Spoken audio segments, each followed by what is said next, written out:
Welcome to the MadTrio podcast. This week we have the California Pariah, Jonathan Charny, James, the Fattman Stevens. We add two new people to the mix with Josh Lean and Rusty Pang. So how about a little introduction to the new people? One of you guys can pick. Who goes first? I guess I'll start. Good evening, everyone. My name is Josh Lean. I am coming to you from the Pittsburgh, Pennsylvania region. I am a scuba diving professional. I spent some time in the Marine Corps, and before that was originally from the Northern California area, which is how I originally know Jonathan. Rusty, you're up. Right on. Rusty Pang here out of Boise, Idaho. I met John in California as well, and I joined the Navy, became a broadcaster and journalist, got out. Now I do this for a healthcare company. And I want to apologize, ladies and gentlemen, if this seems like a glitchy episode. Where this is being recorded at, the internet's goofy because the massive rainstorm or storm or whatever you call it. We're going to start this off as we normally do, called Bring Out the Dead. This is where we celebrate the lives of our beloved people, celebrities, people of interest, you name it. A man I've always loved. I loved his father, too. Stuntman Robert Knievel died at 60 years old, and he didn't jump over anything. He just unfortunately passed. And American alum C.J. Harris, a man I've never heard of, passed away at 31. And that's it for the day. This week, the last week's list was much longer. And I'm going to have to disagree. You're going to have to disagree? Mr. Evil Knievel jumped the greatest abyss. He didn't make it. Or did he make it? That's why he's not here anymore? Who knows? I think Evil Knievel deserves a place in everybody's heart, considering what he jumped all those on. Robbie Knievel cheated. He wasn't using a Harley Davidson. I couldn't imagine jumping anything on a Harley. Fair enough. So John Fogarty, the brains behind CCR, after half a century, got his music rights back, which is completely different than pretty much every musician out there. In the article from Billboard.com, and a happy ending to one of the music industry's grimmest and longest tales, John Fogarty has gained worldwide control of Creedence Clearwater Revival publishing rights after half a century. He actually goes later on the article that says he's the father of these songs. So unlike a lot of musicians, most of these songs sound like they mean a lot to him, which is really cool to hear. Huh. And I don't... Didn't Taylor What was a similar issue? What was that? Back? I said, didn't Taylor Swift have a similar issue a few years back with copywriting stuff, saying that she had lost her ability to control the music that she had written, so she was re-recording each and every one of her albums, so that she had, corporate control over her music. Yes, somebody bought the recording company that owned the rights to her music, and if I remember the story correctly, I don't know why I know this. The guy who bought it said they gave her an opportunity, and I guess she missed it, so she's redoing all the masters. Huh. Oh. And there's, if you go to the Billboard.com, type in John Fogarty, you'll find the rest of this article. It's rather long, and I have no ability to retell it in any sort of style. Anybody have any stories? I've got a ton, but let's give everybody else a chance. I'm gonna let the new guys go if they need to. Okay. Well, I'll add to the next one. After Taylor Hawkins, the human metronome, passed away, Foo Fighters have confirmed that they will continue. Unlike a lot of bands like Led Zeppelin when John Bonham died, they're going to go, even though they said they're going to be a different band going forward. I'm actually looking forward to seeing how they change. Yeah, but are they going to change their name? No, I highly doubt that, but their style's going to change because it's hard to find drummers, like Taylor Hawkins, John Bonham, or the guy from Rush, whose name's escaping me at the moment, Neil Peart. There's not many of those guys around. Yeah. I mean, they could always get the drummer from Metallica, but I think they want an actual drummer. Ouch. Rim shot? No. I could hold on. I can actually do that on here. It's like layered appropriate. It's like dual layered. The one band who I really want to continue, and I don't know how they're going to do it, is Linkin Park. Once the lead singer passed away, I just don't see them doing it, but I'd love to see him make a comeback. There's an amazing amount of talent in that band. But without Chester's voice, I mean, it just, it's like you said, it's going to be a different band altogether. Well, yeah. I mean, it's harder to replace a lead singer than it is a drummer, honestly. I mean, drummers are essential, but I mean, when you have somebody who's the lead of, the face of your band, it's kind of a lot more difficult to replace that. I don't know. I know a lot of people that love Sammy Hagar over David Lee Roth. Huh. I'm a David Lee Roth fan, so. Because how can you not love somebody that interesting? And Ooh. so We'll just have to see how it rolls out because it kind of depends on the personality too. You know what I mean? Whoever comes up and starts singing, whether they can hold it, because there's a certain element of if they're just trying to be what they used to be, then it's gonna suck. But if they can reinvent themselves, who knows, man? That's interesting. yeah, I agree. I think they're going to have to find their own voice, which is, I don't know. It's going to be hard if the fans even accept that. Because it's not going to be Linkin Park as they know it. It's going to be somebody completely different. I've been thinking about this a lot lately. I want to see it. Everybody thinks of it. It seems to me that there's a criminal lack of respect in today's society, and it's something that we as a show bring up every once in a while. But if you pay attention to the media, the internet, even in real life interactions, it seems like the Karen syndrome is getting worse. I mean, what do you guys think? I don't know, John. You're just stupid. I don't know what you're talking about. This disrespect in society. You should be canceled. Well, damn, that went downhill fast. You're not claiming you're Rodney Dangerfield? If I was funny and could rip off that act, well, I get no respect, but I can't rip off that act. I'm not naturally funny.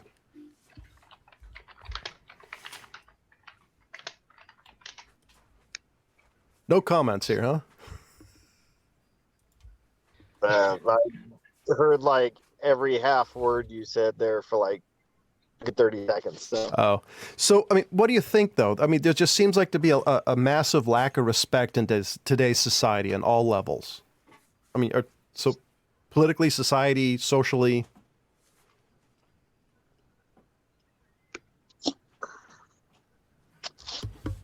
Sorry you broke up, but I'll just jump in if you can hear me all right. I mean, I certainly agree. When we look at society as a whole, the kids that are coming up today don't have the same approach, let's just say. There's almost like I'm equal to you, or you don't know what you're talking about. I mean, just think about the concepts of like how we're called boomers, the old generation, and that's already a derogatory, like distancing from the get. And I don't want to disparage this generation, the young people, too much, because they do bring some interesting stuff. But if we're just focusing, oh hell yeah, there's a lot of that today, and it's not even the kids; it's certainly the adults. I don't know what it is. We can't talk as humans anymore. Yeah, it does seem like it is the adults. I know, like after COVID, I worked in the food service industry, and it was like a lot of adults. Like once, like the lockdown was over, they were coming in and being jackasses too. And it wasn't just like kids; it was like I'm talking like older crowd, like 50s and 60s too. So I don't know. It kind of seems like it's like bled out through our society in just a hole.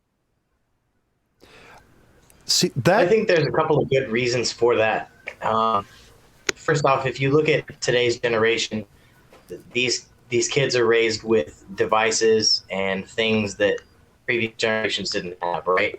And especially if you look at social media platforms where someone can be rude in the comments or say what they want, but let's just use the good old 1980s as an example. Well before social media was a thing, you couldn't just walk up to someone and troll them. You'd probably get punched in the face for having that negative of opinion. But, as they call them, keyboard warriors feel safe behind their screen and they can just be as disrespectful and nasty as they want to. And I think that enables a lot of the younger generation to just be jerks for what they are, essentially. And I think a lot of technology is really aided in that. and I would say growing up, there's two levels of respect. I think there's the basic respect you give everybody, and there's a more familiar respect. And it seems like you don't get any of that now. Unless you're like really good friends with somebody or you're really close family, it just seems that every level has broken down. And I think Josh is right. I think the internet specifically is partially to blame for this. I wouldn't say partially. I think it's got a more nefarious role than we think because it's everywhere, from affecting attention spans to word choice to down to this particular topic of respect. There literally is. I can't remember. I've looked into this a lot about how social media has been shifting our culture expectations and norms. And there is a reality that there's something that psychologically happens, like when you're looking at a screen and not at a person and you're writing these comments, there's a freeness to a boldness to express things you would never say in public to somebody's face. And it blows my mind, some of the stuff that, and I think we all are just getting used to it. And that's sad to me. It's sad because there's just a lot of stuff that, I don't know, the average human doesn't seem like a human online anymore. Yeah. Maybe it's because I'm old, which is kind of weird to say, that I'm the same person online as I am in person. I try to be respectful, but so it is weird when you have, it's like all of a sudden you're on Xbox Live gaming with kids. It's strange. I was just going to bring that up as an example to mirror the two completely different universes of, let's say you have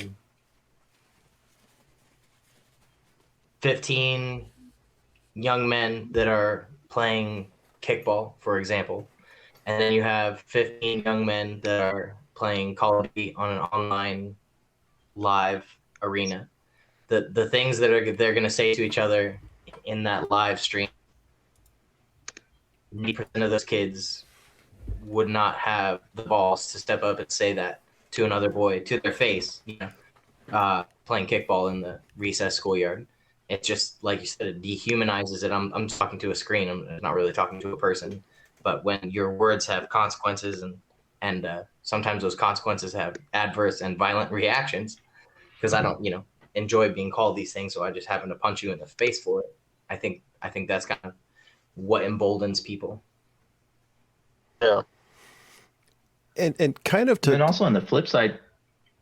go ahead, Rusty. Also on the flip side, I think we don't have an ability to moderate the mistakes either.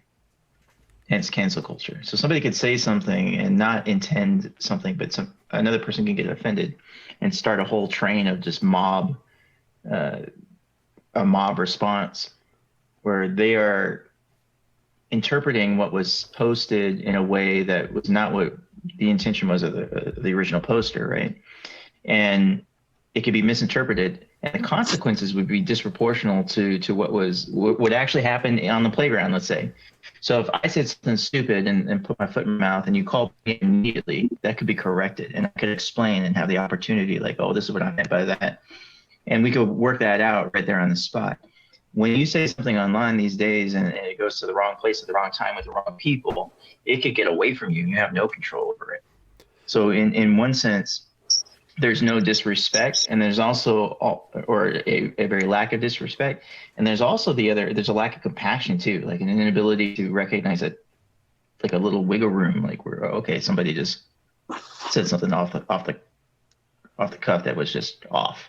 It wasn't intending to destroy the world or disparage any particular group or anything like that. To coin a phrase, I think, as stupid as it sounds, we almost live in like a post-forgiveness world. There's no room for redemption anymore. Like once you say something that the group thinks is absolutely horrible, you're no longer allowed to do anything. I mean, look at Mel Gibson. He said absolutely abhorrent thing, and this is a person who has Jewish ancestry, and he's tried hard to make up for his sins, and all of a sudden you still see people trying to tell him, oh, you can't do this because what you've done is wrong. And it's really weird because today's, the thing that's in today will be tomorrow's, it will be against all social mores. It's just odd to see this movement like it's happening. So I guess it begs the question, what do we do about it?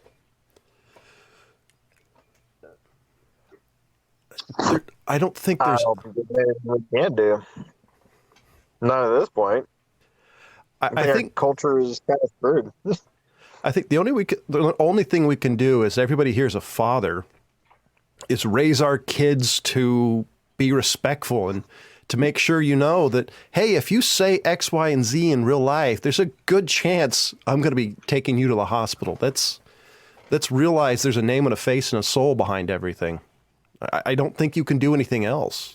It's such a part of society to be a jackass. Yeah, I mean, if it's your kid, yeah, you definitely have to deal with that right away.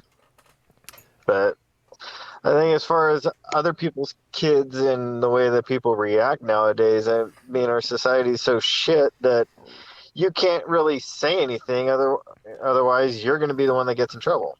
Well, I think the only thing I can think of is it's going to have to be like lead by example. I was listening to somebody online talk about why Christianity is being, like, he believes Christianity is going away in America is because nobody lives it. This guy didn't see people living Christianity. Maybe it's the same way. People living, being nice, being friendly, showing respect. Maybe that's the only way. It's just by doing it, and hopefully other people catch on. Well, it's not just hopefully. I think anything begins with us, the individual. So, like, I can't control what somebody in Atlanta, Georgia is doing or saying, even if I see it on social media. I could post something, but am I really going to change anyone? It's like that old phrase that nobody's ever changed their mind on social media because you posted your retort, right? But I think there should be a return. We should individually return back to building real relationships with our friends and in our circles that we walk in, and setting that standard, at least. And in that way, we can have a real effect in our worlds. Like, I can't change society. I'm not going to change Facebook, Instagram, Snapchat, or anything like that. But I can change my house, my friends, my neighborhood, just through the daily interactions. It's a tone that matters. That's where it begins, in my opinion. So I think part of what we're saying is, like, how we're being fed as people, as far as socially. Like, I guess the difference is you're eating real food versus eating empty carbs. Like, social media would be empty carbs. You're getting this feeling of eat food, but you're not really getting anything. Versus meeting in real life, you're getting to touch. There's something to it more, being person to person. Yeah, I'd agree with that. Because I was thinking about this because of the weather, I haven't been able to go to church or do any of the other things I normally do. So I was thinking maybe, being a little bummed out, and I realized we need social interaction, going to work, going to church, finding some sort of group, like the Odd Fellows, Masonic Lodge, something that we have a band of people to be around. I think very few people can be like Dick Prenneke and live in the middle of Alaska and be content.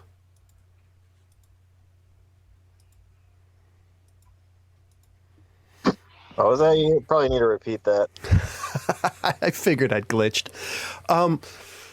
How can I say? It's the California internet. Yeah, seriously. Must be. Basically, Rolling blackout. Basically, I don't think most people cannot be like Dick Prenneke and live in the wilderness. We need a group, a church, an organization to be a part of. Otherwise, I think we have issues as a creation. You're still breaking up, bro, there a little bit. But I think what you're talking about, if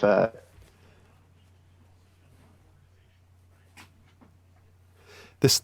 Well, I think if I could just fill in the gap while your internet is catching up, I think what you're saying is that we just need to be connected in our communities. And I think we're all men around this little virtual table here. I think, John, you and I have talked about this in the past. We're like, when we hit our 30s as young men, like we stop hanging out with each other.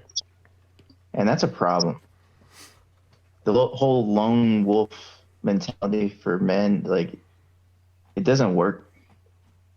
So I think it behooves us to build solid fellowships, solid connection with other men. I think men learn what it is to be good men by hanging around other good men. And there's that old phrase, you know, what does it take for evil to reign? And that's for good men to do nothing. I think we've done a whole lot of nothing. And so probably we should, you know, as individuals step, at least that's how I feel about it. Like I've got to affect my world in a positive way.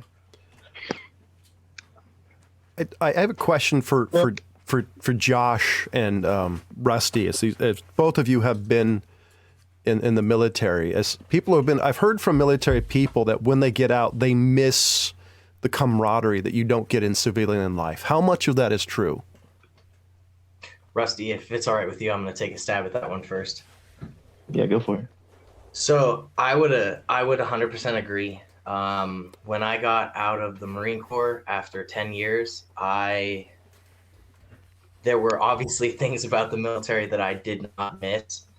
But the one thing that I did miss was the camaraderie, the friendship, the brotherhood, if you will, of Marines to your left and right, that you knew that no matter what situation was going on, whether you were in garrison or forward deployed, these people had your back and you were a family.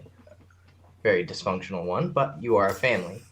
And yeah, I would agree with that. When I got out in 2017, I missed that sense of family when I returned to the civilian world and realized that the people in the world just care about themselves for the most part and were willing to, you know, I've been working with this guy for 10 years, but if I can screw him over and get this promotion, I'm going to do that because it's all about me and there's no sense of team. And yeah, that was an eye-opening thing when I got out. When I realized that, like you had said, we need social interaction and we need to be a part of something and have a sense of community, not just in our homes with our family, but in general. And I think that there are a lot of different good organizations out there that can promote that, Masonry being one of them. So I would 100% agree as well. And I don't think it's just the military, but it's rather obvious with the military. There is a family built into each branch. I mean, and I would also argue that there's a purple family too, which is kind of the entire military. We're like brothers and sisters where we argue inside of circles. Like I will make fun of my crayon eating Marine over here while he calls me a squid. And, you know, we'll collectively make fun of the Air Force, et cetera, right? We won't even acknowledge the Coast Guard as part of the family because he's the redheaded stepchild. You know, it's like we make fun of each other. We have to acknowledge the Coast Guard now because the redheaded stepchild is now the Space Force. Well, that's like your Air Force dude who just like started taking LSD or something and started talking about clockwork elves and how we need to control anyway, sorry. But you know, so back to the camaraderie thing. Yeah, we make fun of each other, but it is funny how like there is a unity in the larger family, and then and whatnot, but it's about a process where you get inducted into a community through sacrifice and suffering, and a shared suffering, by the way. Nobody's special. Everybody goes through the same thing, goes through the same door. And then we do something for a grander purpose that provides meaning to us, like defending our nation.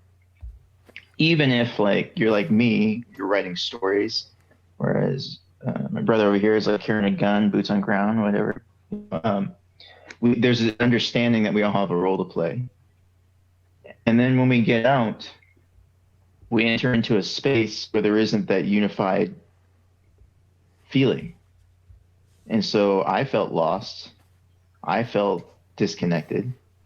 And I think our society has lost a lot of its magic. Like, by magic, I mean like the rituals that unite us. We don't stand for the national anthem anymore and salute the flag. We're not Americans per se anymore. We're not, we don't claim allegiances. We'd rather claim allegiance to a sports team than necessarily our state that we live in. You know, there's just a lot of these different things where so much emphasis is placed on the individual that we've lost the uniting principles that bring us together when times are tough. And in the military, we get that. And when we come out, we lose it. Our country, as far as patriotism and unity, has fallen a long way from what I believe to be its last pinnacle, which would be September 12th, 2001. Because if you remember the days and weeks after the September 11th attacks, I can't remember a time when our country was more unified, not necessarily in our resolve, but just being Americans, helping your fellow American. Every house had an American flag out front of it. Like, we were just different. I've heard, and that's because we all had an enemy we could point at. Like, there was shared suffering that brought us together. Because I have argued for a long time, it's not the happiness that brings people together; it's the pain. I've heard a couple of comments on that. Is I saw somebody on one of the social media platforms that said the thing about America is we're a war tribe, that we'll fight against each other until somebody does something, then all of a sudden all eyes turn on the one people who attacked us. And then, as the Japanese general said, you know, that there'll be a gun behind every blade of grass. And one of the reasons I asked that question is I've been reading a ton of World War II books, specifically like A Helmet for My Pillow, With the Old Breed by E.B. Sledge.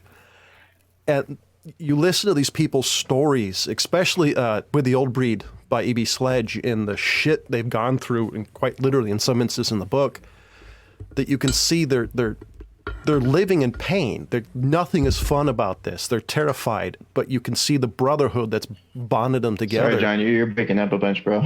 Oh, okay. Well, I first want to apologize to everybody listening. This episode's going to be entitled The Glitchiest Episode in the West. But and all these books I've been reading, they're going through hell, fighting together in absolute misery, but they have each other. And I think one of the issues with that is if you look at the older generation, they had a lot of hardships. Like you look at the 30s, like my grandparents' generation. We've had it so good for so long that now we're nitpicking on the small things. And I think that's the biggest issue.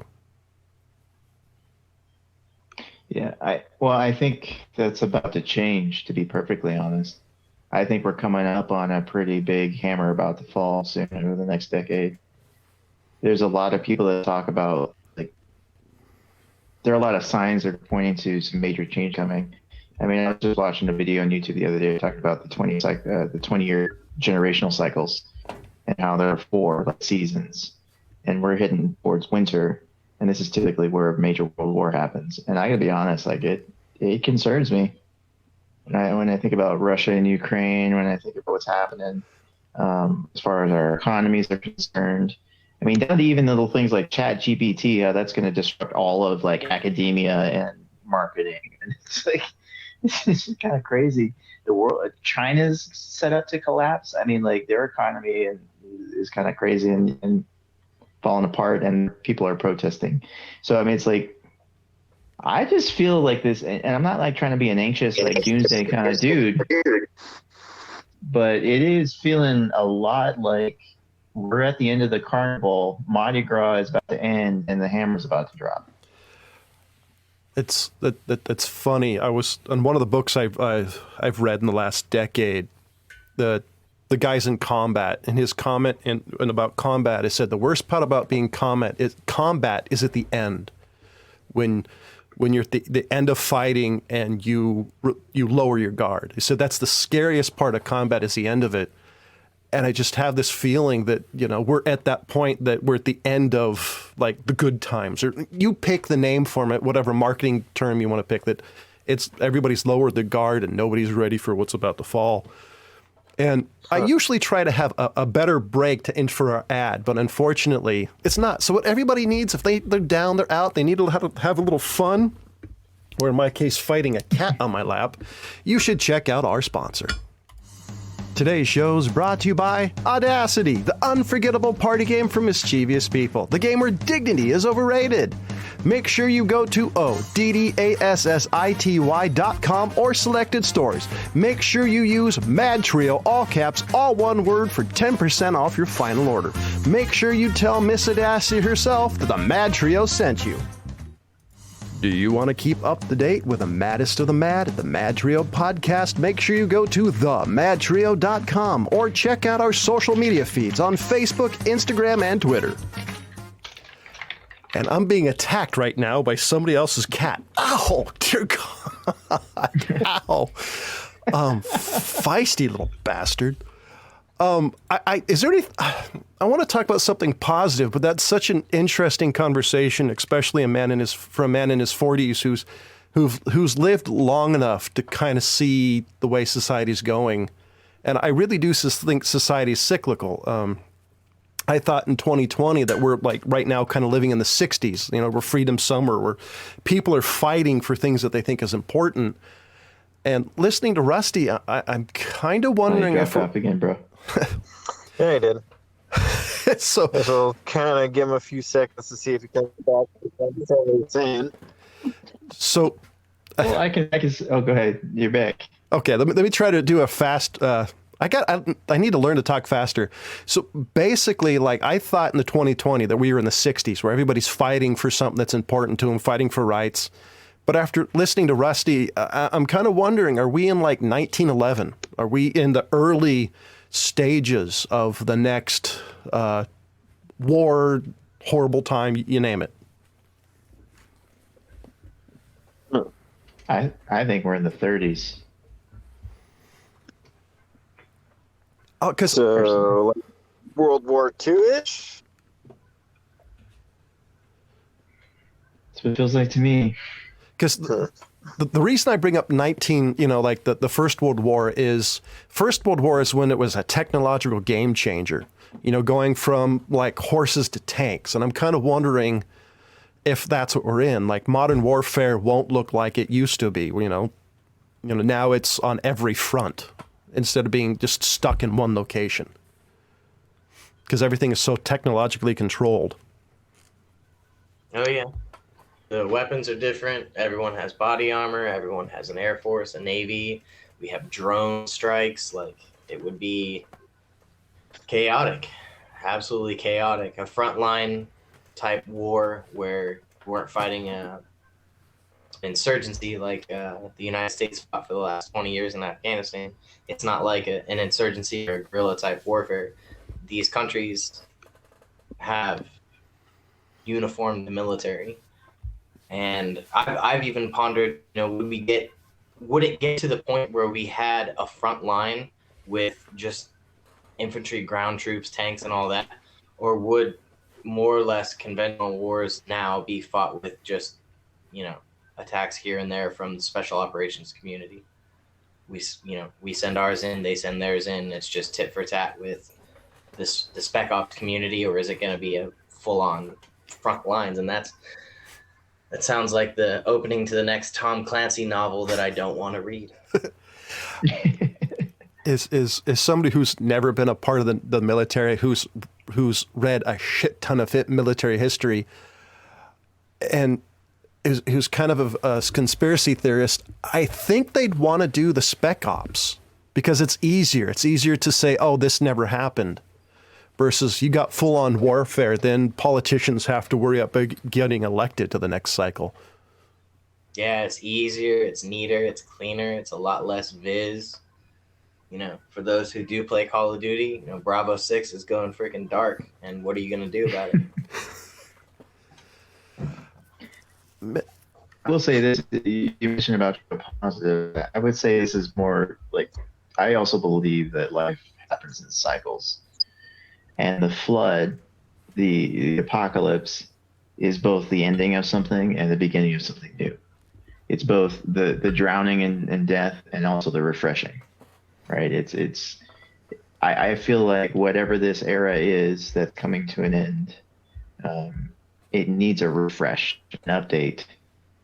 Like culturally, like our people need to understand what real pain and suffering is, so that it can lay the foreground to appreciate real life and to live more abundantly and fully. Wait, so and I just think that's part of the process. So you're telling me pain is not having all the ingredients to make me Americano? Well, it is. And in fact, you should go call your congressman about that. Because he needs to know about your first world problem. I think it's so weird. One of my favorite thing is Reddit, is you get to like view into people's lives and what problems they are. And I was thinking back when I was in my 20s and teenagers, like the issues I thought were like world ending were such first world problems that somebody in you know, pick a third world, fourth world country would have never thought of. It's just, it's odd to think about. Like you hear like Karens complaining that they don't have enough ingredients for an Americano.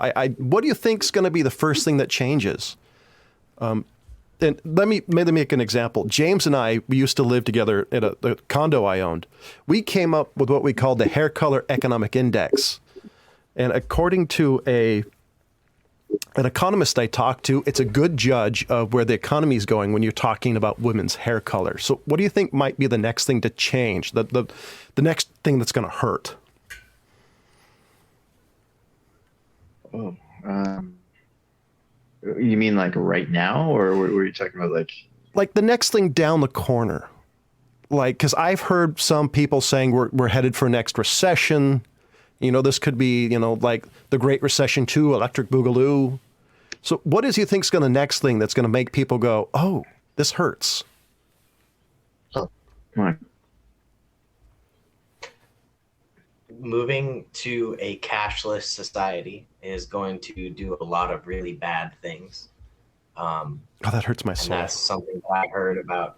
Let's just abolish cash. Let's make everything cryptocurrency. That's great right up until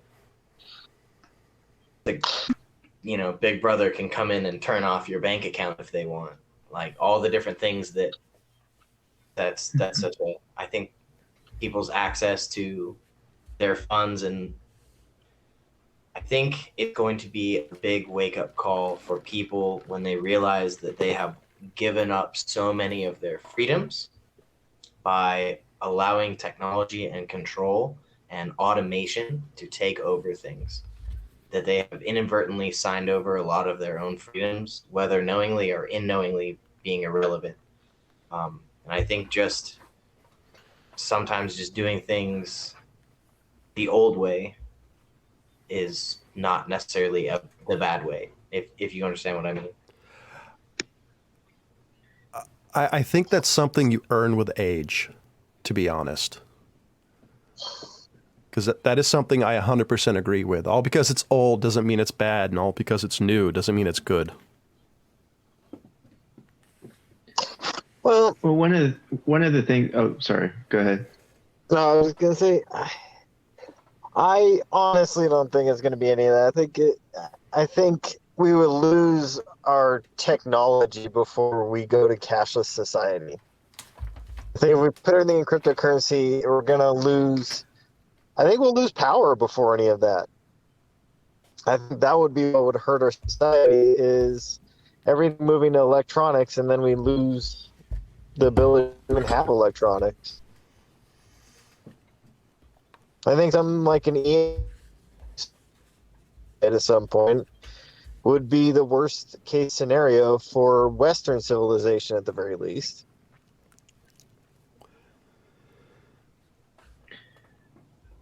Yeah. So, yeah, Sorry. I don't see cryptocurrency being a thing. I think that if we go to any system, it'd become a barter system again. And the fact that we keep losing certain amenities each and every time, like right now, I don't see a big egg thing, but I see the avian flu wiping out chickens. So we'll move back to a barter system. I could see it being a little bit of both. Well, I think personally. that's what. I think to answer your question, John, I think it's a combination. Like the governments are going to try and do digital currencies. They're going to try. I think the thing that, as far as like where things go bad, what would be the next thing to notice is basic essentials going up in price and not being there. And then like the shadow bartering economy rising up, like where people are starting to go around the system, as it were. I definitely going to say that's going to be the surprising thing.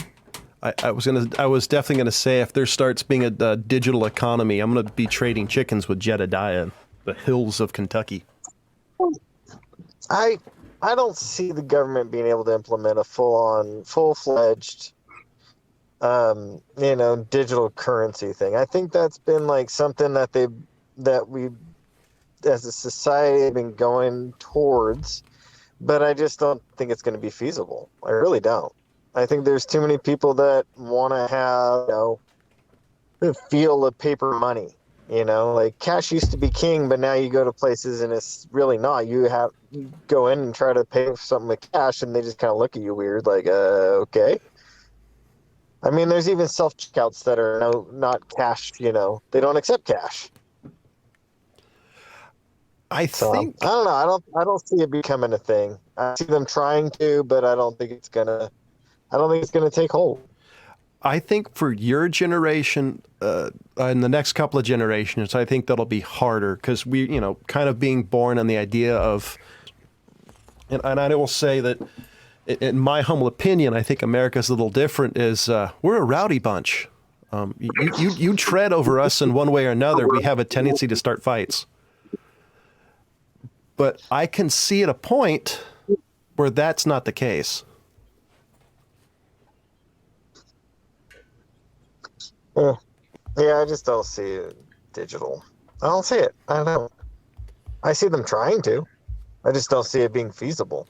I think it depends on what's happening on the world scene because it's closer than you think.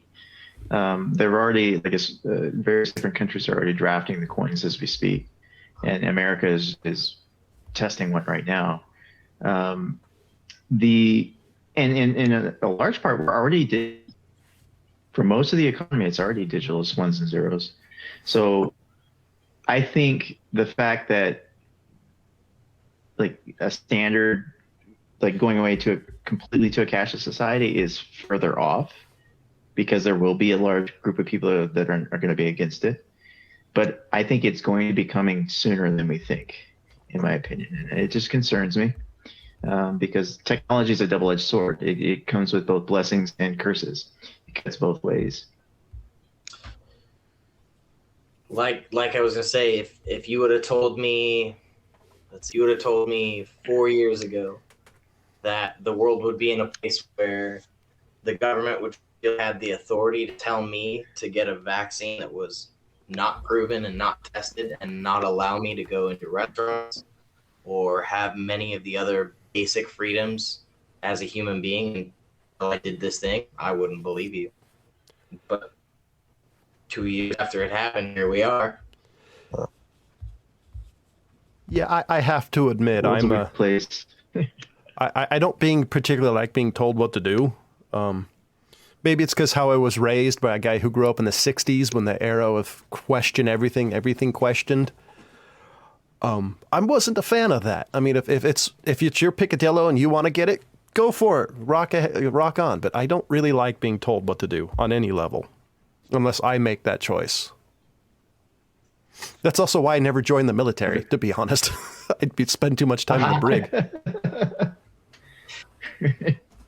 There are many like you that still joined. Oh God! And they had a harder time than the others. Right. I have this mental picture. I've always had this mental picture of me on a battlefield and some general's like, go over there. It's like, why? What's over there? Just go over there. There's bad guys. You know, it would not work out for me. They'd bring back the stockades for me. You know, like the one where your head's stuck in that plank. Medieval. Yeah. I'd be an example. Don't be like him. So let's see. Sorry, what was that? I was going to say, so to return back to the technological element, I think it's more than just crypto. I think there's a great book out there that was written a few years ago called The Future is Faster Than You Think, written by Peter Diamandis and I can't remember the other guy's name. I always forget the other author. It's better an audiobook, by the way, than it is written because you get the commentary in between chapters, which is fantastic. Anyways, the book is about 10 converging technologies that are on the game-changing level of the internet. But there are 10 separate ones. One of them is crypto. Others are 3D printing, CRISPR 2.0, AI. The list just keeps going. There are 10 of them. So this idea that we have time to watch our future unfold and be able to predict it, to be perfectly frank, I don't think we're going to recognize our world by 2030. I think it's going to be so radically different that we won't be able to, we'll be having conversations that I did not see this coming over the next 5 years, the next 8 years. It's going to be wild, in my opinion. And that's going to be both good and bad. It's going to have major good benefits and then major bad detractions. But the reason why I think I'm so observant of like what's happening and trying to be in tune with it, because it feels like 1997, where there were reporters who were making fun of email. They were saying things like, why would I send this digital email when I can write a letter? They didn't get it. And here we are today, where we're annoyed by email, and that's the standard, right? Amongst many other things. And I just feel like the world doesn't get these technologies are not going away. Like AI in itself is crazy to me. Like in the sense of what we are creating right now and laying the foreground for just 2023 alone. Like I don't know if you guys played with Chat GPT. It's been in the news, but I use it. But if you wanted to write a 500-word essay on the fall of Rome and how it relates to the decadent society that it was, and then extrapolate those parallels for like modern societies, ChatGPT will throw that together for you in a matter of 30 seconds. And then you can ask it to grade itself on how effective the essay is. It'll give you a letter grade and tell you about the weaknesses. And then you can tell it to improve itself, fix these problems in the essay and rewrite it. So this is mind-blowing to me. I got to say, I could see this coming because I'm a fan of 80s and 70s dystopian future movies. So it's just pick your poison. Because all of this is like bad sci-fi. The thing that does actually scare the hell out of me is CRISPR. On one of my morning talk shows, they talked about China is working on genetic viruses that'll attack and only kill people of certain groups. So say, for example, they didn't like Jews. They could annihilate all the Jews in the world because of certain genes, and it wouldn't affect anybody else. That scares the hell out of me. CRISPR is incredibly scary to me. I'm sorry, you're breaking up. What was that? Anybody there? You broke up there. California internet. Oh, yeah, this is the glitchiest episode in the West. Basically, I heard on one eliminating Jews is what I heard. Oh, through CRISPR 2.0. Yeah, so basically, like China is working on a way to eliminate certain people groups based on genetics, because every race has different genetics in there, so they could target like Jews. or African Americans or Asians, and just annihilate everybody because of, for whatever reason. And that level of genetic modification has always scared the hell out of me.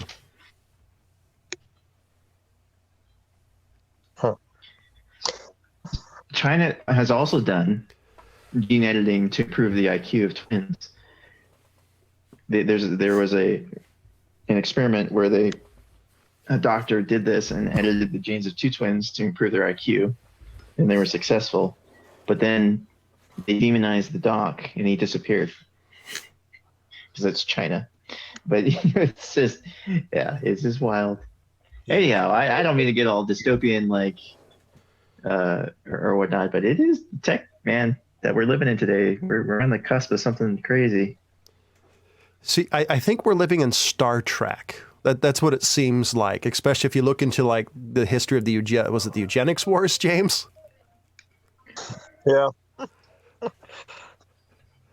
I don't. Well, I would like a holodeck. That'd be nice. That would be amazing. Actually, it's funny to talk about gene editing. In the universe of Star Trek, it's actually illegal to do anything with gene modification because of Khan and that era of stuff. If you look at Deep Space Nine, they actually talk about that because Julian Bashir, who's the doctor on that show, and yes, I'm a geek, actually was genetically modified. So it's interesting how our sci-fi actually plays off of some of our greatest fears. Which, by the way, is how horror movies are made, too. We're actually running out of time. So I wanted to thank our two new guests, Rusty and Josh, for being a part of this episode. Old guy's a little bit under the weather. So I'm going to leave the last two comments to Josh and Rusty. Go for it, Josh. All right. Well, it's been a pleasure, everybody. And I will continue to tune in and listen to your guys' podcast. I enjoyed it. I did want to particularly point out last week's episode about the rogue wave. I genuinely enjoyed that entire conversation in its entirety. I wanted to point out that the Edmund Fitzgerald sank in Lake Superior because that was a question. But no, great job, great podcast. I will continue to listen. Thanks for having me on. Thanks. Awesome. Hopefully we can have you on more. Rusty? Likewise, had a good time, good conversation. I always enjoy this sort of thing. I am a little saddened we didn't get to talk about the MLK penis today. But, that's a whole nother thing. Go volunteer at your local anything. I'm sorry. I just I was really, when NPR kicked off this morning, I was just on my Alexa. By the way, Alexa's listening to everything. I probably set off everybody's just now. It blew my mind what was going on today, and I just had to say something about it. Not all art is art. That's what I wanted to say. So this isn't our normal episode. Not only is this incredibly glitchy, but we have two new members. Hopefully we'll be able to have them on more. I just want to let you guys know, for the Fattman, the old guy, Rusty, Josh, and the two people who aren't, the additional people who aren't here. As always, thank you for listening. Goodbye.